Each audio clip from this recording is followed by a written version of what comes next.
Srisailam dam plunge pool కి మరమ్మతులు చేయాల్సి ఉంది అని చెప్పి ఇంజనీర్లు నిర్ధారించారు.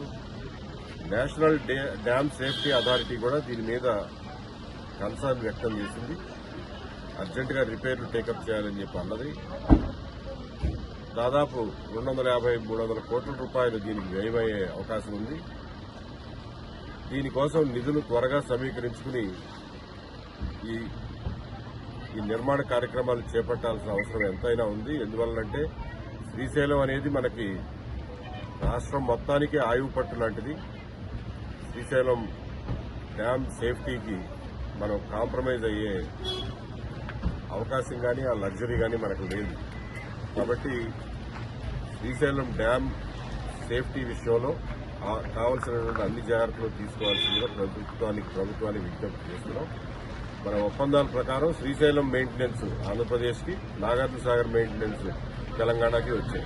కాబట్టి ఈ విషయంలో ఆంధ్రప్రదేశ్ రాష్ట్ర ప్రభుత్వం చొరవ తీసుకోవాల్సింది.